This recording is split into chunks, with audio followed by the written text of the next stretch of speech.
Menos de 5% dos brasileiros falam inglês. Entre os advogados, esse percentual também é bem pequeno. Portanto, dominar o inglês jurídico vai te ajudar a se diferenciar da concorrência aí fora, vai ajudar a ampliar o domínio do seu trabalho internacionalmente. Mais que isso, vai te ajudar a faturar honorários em dólar. Já pensou nisso? Nesse vídeo, eu vou te mostrar por que estudar somente inglês de cursinho não vai te ajudar a interpretar e redigir contratos em inglês. E eu vou te mostrar também quais são os pontos que você realmente precisa aprender e dominar para poder redigir contratos em inglês de excelência. Tudo isso através de uma metodologia já testada e já validada. Em algum momento você já teve contato com contratos em inglês, você deve ter percebido que a linguagem é bastante diferente daquela que a gente aprende no cursinho. Você deve ter percebido que muitas das palavras que são usadas ali no contrato, elas nem aparecem num dicionário comum. Nesse momento, você pode até ter pensado em desistir, ter pensado em atuar somente no mercado nacional, porém, você sabe que você estaria perdendo muitas oportunidades. Afinal, a sua possibilidade de faturar honorários em dólar é muito maior quando você domina o inglês jurídico.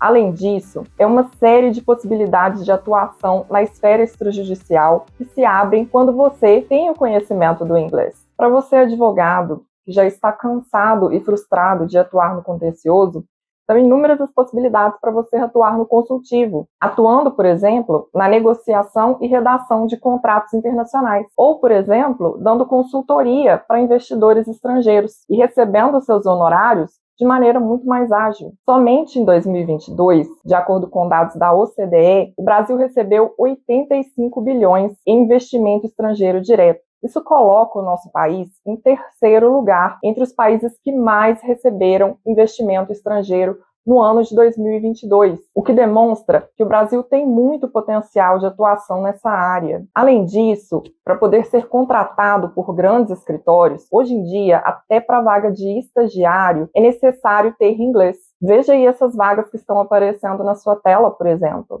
Para participar de verdade de mercados como esse, o seu inglês precisa estar afiado. Você que estava aí até hoje, quebrando a cabeça para poder lidar com esse desafio, hoje você vai ter a oportunidade de mudar essa história. Eu vou mostrar para você o caminho mais eficiente para poder desenvolver o seu inglês jurídico. Meu nome é Núbia Domingues, eu sou bacharel em Direito pela Universidade Federal de Minas Gerais e eu sou também mestre em Direito Empresarial Internacional pela Trinity College Dublin, na Irlanda. Eu sou também professora de inglês jurídico da Escola de Advocacia e Negócios Internacionais do professor Adler Martins. A minha história com o inglês jurídico começou durante meu mestrado na Irlanda. No ano de 2015, eu me mudei para a Irlanda com o objetivo de internacionalizar a minha carreira no direito. Eu apliquei então para uma bolsa de estudos na faculdade mais renomada da Irlanda e que está ranqueada entre as 100 primeiras do mundo, que é a Trinity College Dublin. E eu ganhei essa bolsa do governo irlandês, que permitiu que eu realizasse esse mestrado nessa faculdade. E foi lá nessa faculdade que eu vivi um grande desafio, que foi esse desafio de aprender o inglês técnico da área jurídica. Na época, eu já era fluente em inglês, eu já tinha estudado inglês durante muitos anos. No entanto, eu descobri que, embora fosse útil tudo aquilo que eu já havia estudado de inglês, não era o suficiente. Havia um mundo novo ali do inglês que eu ainda não tinha sido apresentada.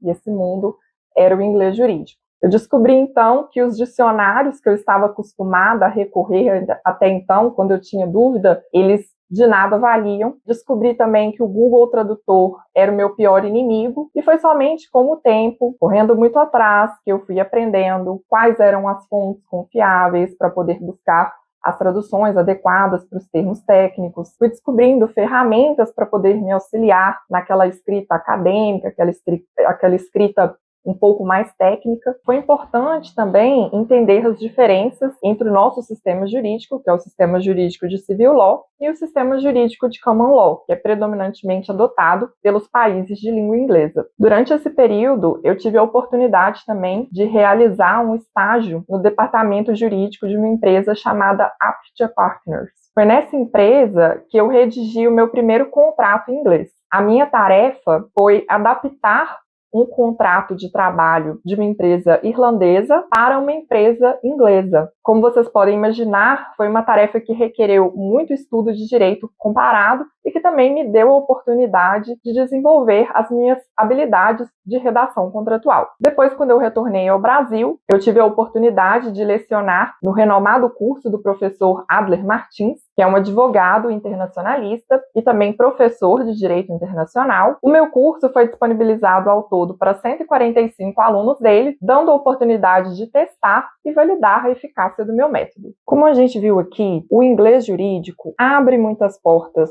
no âmbito jurídico. Porém, muitos profissionais ainda continuam sem entender a importância de estudar o inglês técnico da área jurídica. E por que será que isso acontece? Eu tenho para mim que é porque muitos advogados ainda continuam acreditando que dá para se virar na área jurídica somente com aquele inglês básico de cursinho. Mas será que isso é mesmo possível? Será que dá para a gente entender bem um contrato somente com o inglês geral, com aquele inglês do cotidiano? Vamos dar uma olhada numa cláusula aqui de um contrato e vamos ver se isso é possível? Dá uma olhadinha nessa cláusula que está aparecendo aí agora na sua tela. Now, therefore, in consideration of the mutual covenants contained herein and other good and valuable consideration, the receipt and sufficiency of which are hereby acknowledged, the parties hereby agree as follows. E aí? Para quem não sabe nada de inglês jurídico, mas costuma se sair bem aí nas suas viagens, nas suas interações em inglês. Deu para entender o conteúdo dessa cláusula? Acredito que tenha sido difícil. Vamos focar nessa palavrinha aqui que aparece aí na cláusula, consideration. O que nós aprendemos sobre essa palavra lá no inglês geral?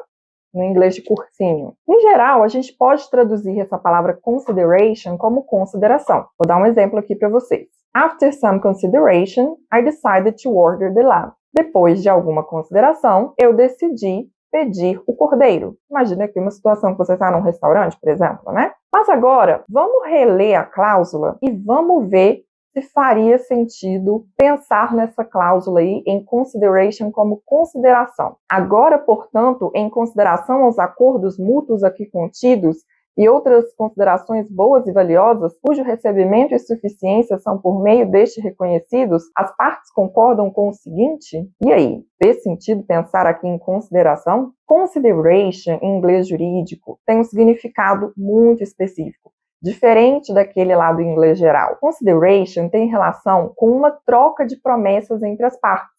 Uma parte promete algo de valor para outra parte e, em retorno, essa outra parte daqui promete algo de valor de volta. Esse sentido jurídico das palavras, muitas vezes, nós nem encontramos no dicionário. Ou quando a gente encontra, não vem realmente uma explicação jurídica satisfatória. Percebeu aí como que o inglês jurídico tem as suas nuances? É preciso saber buscar essas informações nas fontes certas. Estudar inglês jurídico não é só sobre buscar a palavra no dicionário, não é só dar um Google rapidinho, jogar ali no chat GPT, e não é também decorar listas de palavras. Existe um jeito certo de estudar, sob um ponto de vista de direito comparado. E é isso que eu quero mostrar aqui para vocês. Se você quer entender qual é o passo a passo que você deve seguir para poder interpretar e redigir contratos da forma correta, então segue essas dicas de ouro que eu vou te ensinar aqui a partir de agora. No método English for Lawyers, eu tenho o objetivo de não sobrecarregar vocês com um monte de informações teóricas, distantes da prática, que vocês aprendem, mas acabam esquecendo depois de um tempo. A nossa metodologia, ela é voltada para aprender uma habilidade profissional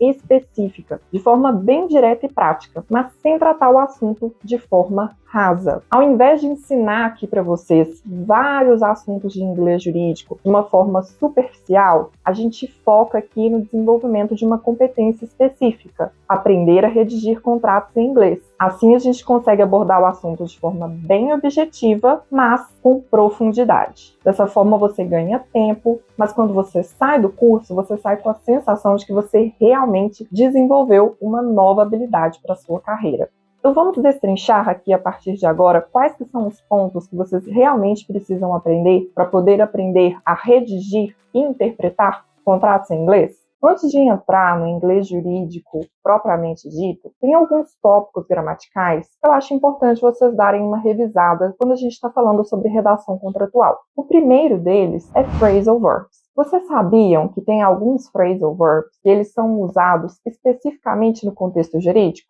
Pois é, você estuda só inglês geral, quando você se deparar com algum desses phrasal verbs, você não vai saber o que ele significa. O segundo tópico, que é pouco estudado, mas que é bastante importante, é o tópico de collocations. Collocations é a forma como as palavras se combinam em um determinado idioma. Por exemplo, em português, nós dizemos exercer um direito. Não é comum a gente escutar eu realizei um direito. Soaria estranho. Como na linguagem contratual é uma linguagem que requer muita precisão, muita clareza, eu aconselho que vocês revisem e tenham muito cuidado com as collocations de vocês. Existe um tipo específico de collocations também, que são as collocations com preposições. São as formas como os verbos e os substantivos se combinam com as preposições. Um exemplo seria, por exemplo, na frase cumprir a lei. Na hora de traduzir, eu não posso dizer simplesmente comply the law, como se eu estivesse traduzindo aí literalmente do português. Eu preciso da preposição with. Então, fica assim, comply with the law. Um último ponto gramatical que eu acho importante vocês darem atenção também são as conjunções, porque as conjunções, elas são bastante importantes para poder estabelecer uma coesão entre as ideias dentro do contrato de vocês. E todos esses tópicos que a gente conversou aqui, eu aconselho o estudo contextualizado dentro de uma frase, dentro de uma cláusula contratual, porque se vocês ficarem aí simplesmente decorando listas de palavras, vocês vão ter uma sobrecarga de informações e vocês não vão conseguir memorizar. Agora sim chegou a hora da gente falar do juridiquês do inglês, que nós chamamos de legalese. Da mesma forma que no português, no inglês, a linguagem jurídica também tem características próprias e que tornam difíceis a compreensão até mesmo para um nativo. Você deve se lembrar, antes de você frequentar a faculdade de Direito, quando você tentou ler algum contrato, algum texto jurídico, provavelmente não foi fácil, não é mesmo? Nós, advogados, quando nós escrevemos, a gente complica tanto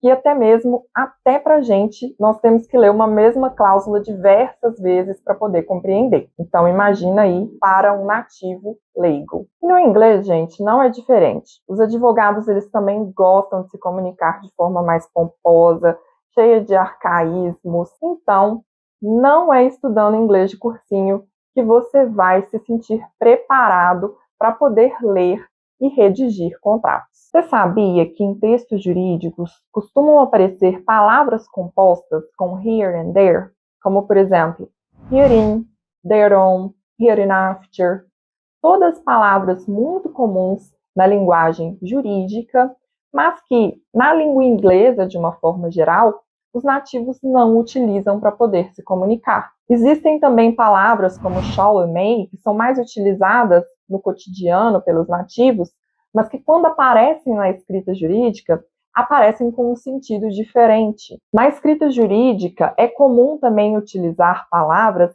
que aparecem em pares e trios como um recurso meramente estilístico. Normalmente, essa segunda ou terceira palavra que aparece ali no par ou trio, ela não acrescenta um significado. Alguns exemplos seriam, por exemplo, any and all, sole and exclusive. Se aparecer, por exemplo, um par de palavras desses e você tiver que traduzir, como que fica? Já que no português nós não temos esse costume de utilizar as palavras em pares. Se você quer se sentir realmente preparado para poder começar a ler contratos em inglês, você deveria começar a se acostumar com textos jurídicos. Ficar ali assistindo somente filmes, séries, isso não vai te trazer o vocabulário que você precisa para um contexto jurídico. O vocabulário da área jurídica você vai encontrar em textos jurídicos. Então, fica aqui a minha dica para vocês. Claro que vai ser muito importante nós entendermos também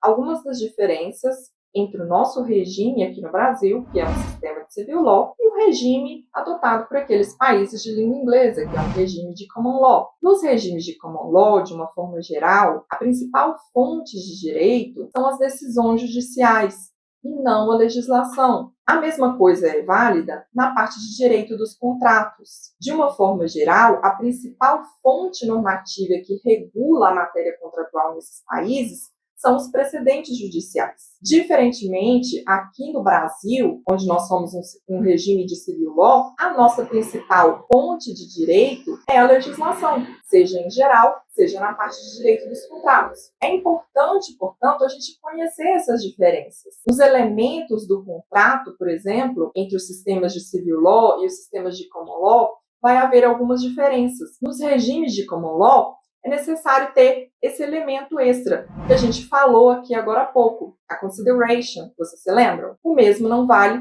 para os regimes de civil law. Nesse momento aqui do nosso estudo, vai ser importante a gente conhecer a estrutura de um contrato comercial em inglês. De uma forma geral, existem expressões e frases que tipicamente aparecem nas diferentes partes do contrato e que normalmente elas aparecem de forma mais ou menos padrão, sem grandes variações. Vamos ver um exemplo aí de uma frase que costuma aparecer no fechamento dos contratos logo antes da assinatura. O conteúdo é o seguinte: in witness whereof the parties hereto have executed this agreement as of the day and year first above written. Traduzindo isso aí de uma forma mais literal do inglês, ficaria mais ou menos assim: o testemunho do que as partes deste contrato assinaram este contrato a partir do dia e ano primeiramente escritos acima. É claro que para o português nós teríamos que fazer algumas adaptações, na hora da tradução, mas traduzindo literalmente do inglês ficaria mais ou menos assim. As demais partes de um contrato comercial eu vou colocar aqui na tela. Tirem um print aí, salvem para vocês poderem se familiarizar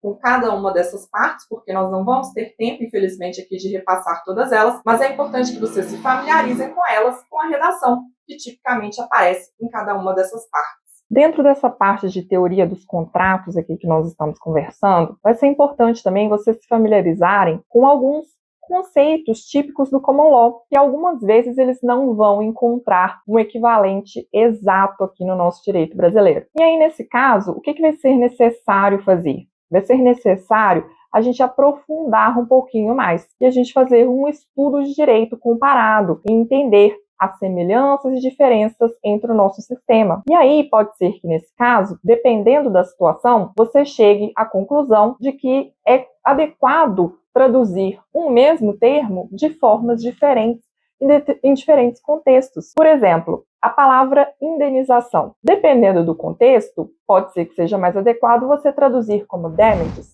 mas dependendo do contexto, pode ser que seja mais adequado você traduzir como indemnity. Porém, nunca como indenization. Indenization está incorreto.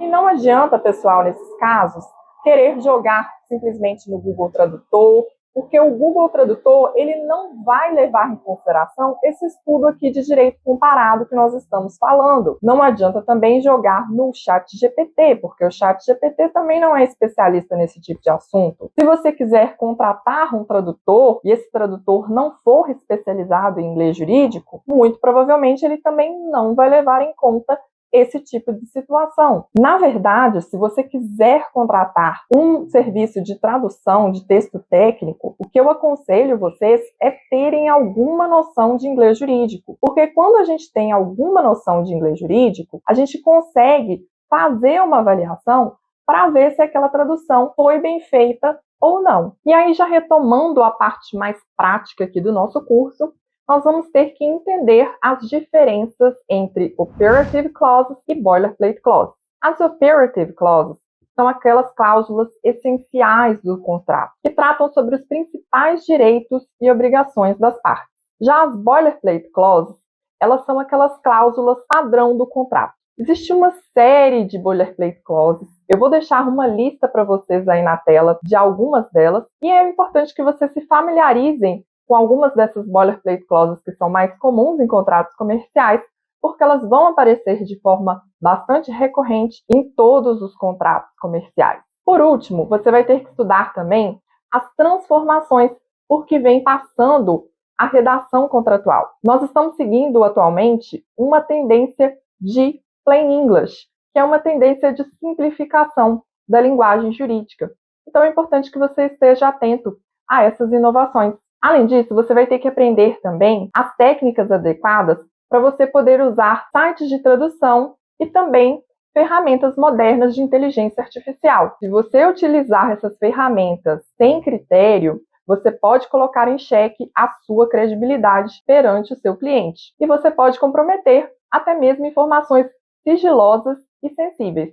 Sabia dessa? É muita coisa isso tudo que a gente conversou aqui? Só parece, porque quando a gente põe a mão na massa, sai da teoria, tudo fica muito mais simples e é desse jeito que eu quero ensinar inglês jurídico para vocês. No meu método, nós não estudamos listas de palavras isoladas. Nós estudamos o inglês jurídico dentro do contexto de cláusulas contratuais, retiradas de contratos reais, que são realmente utilizados no dia a dia de um escritório de advocacia. E por isso você memoriza as informações com muito mais facilidade. Isso tudo tem a ver com o pilar in action do nosso método, que prega que você deve estudar não apenas as informações na teoria, mas visando sempre colocar aquela teoria em prática no seu dia a dia de advogado. Por isso que a nossa metodologia é tão efetiva. No nosso método, a gente pega praticamente todas as cláusulas de um contrato e vai estudando uma por uma. Mas não tudo ali na sequência, de forma monótona. Eu estruturei essas cláusulas de uma maneira lógica, segundo uma sequência estruturada,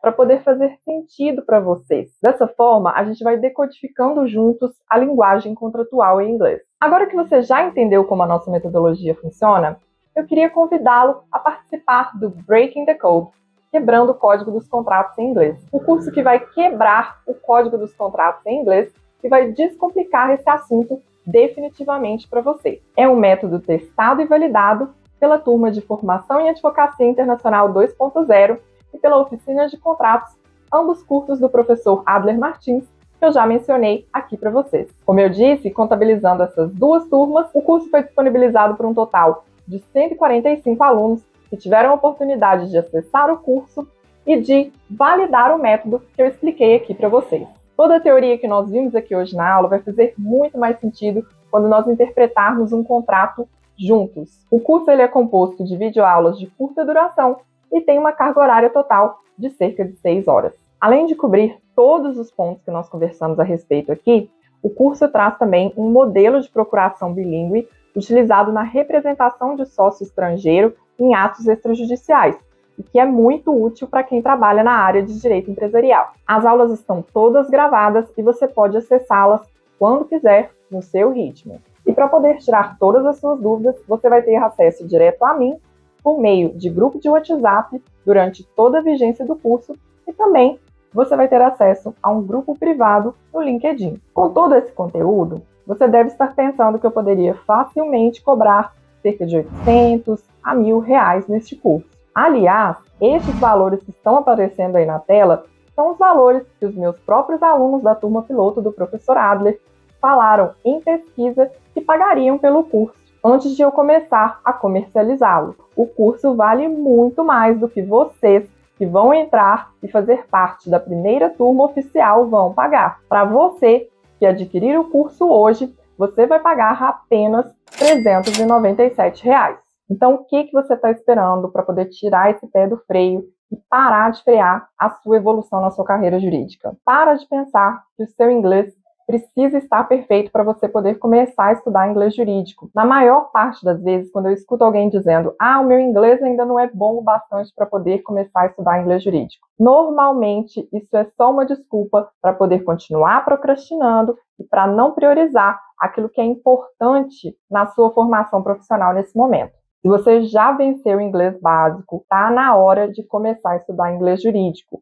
Não precisa atingir o nível avançado e muito menos a fluência. Enquanto você continua com crenças limitantes do tipo não posso, não consigo, é difícil demais, as chances estão aí, estão passando por você e você está perdendo a oportunidade de se tornar um profissional realmente desejado e valorizado pelo mercado. Um outro ponto que eu queria destacar aqui com vocês também é que o curso ele é ministrado em português.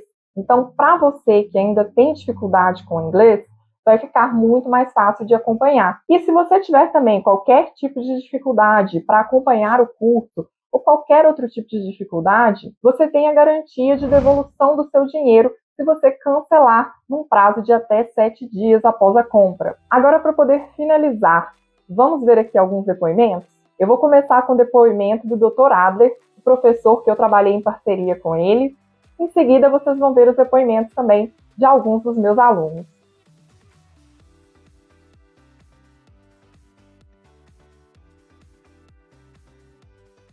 Olá a todos, eu sou Davi Saboia, advogado, início de carreira e atuo com direito empresarial e internacional. Após o curso da professora Núbia, eu vi a oportunidade do escritório que eu atuo prestar um novo serviço, que seria uma revisão e atualização de modelos de contratos das empresas que a gente acompanha, porque eu percebia que haviam erros técnicos, alguns equívocos que poderiam atrapalhar a negociação.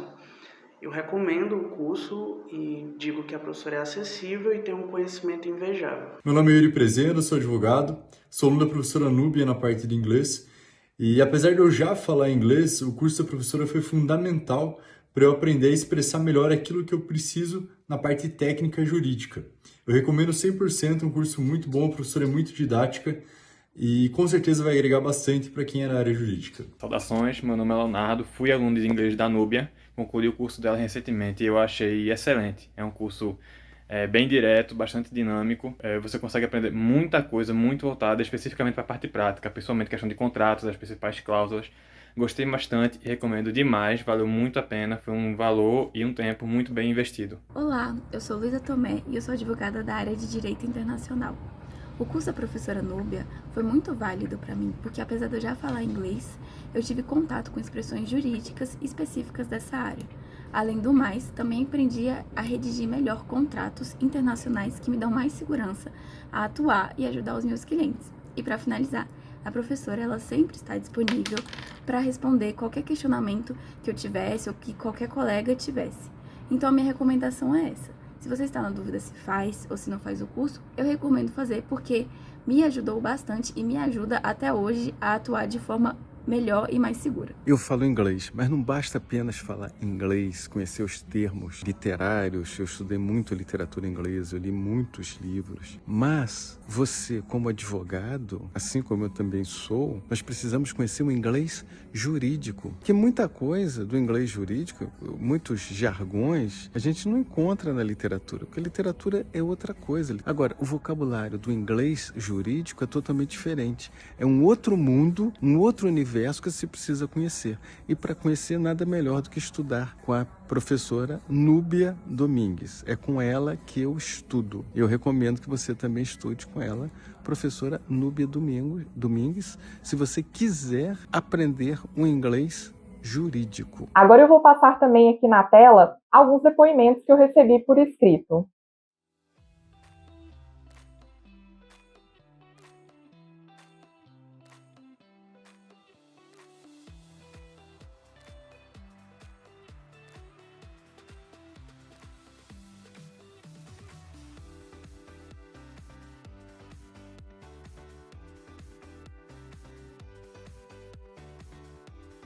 Agora que você aprendeu os principais pilares da redação contratual em inglês, chegou a hora de você interpretar e redigir os seus próprios contratos em inglês. Bora para a prática? Clica no botão e garanta a sua vaga. Te espero na primeira aula. Thank you for your time and see you soon.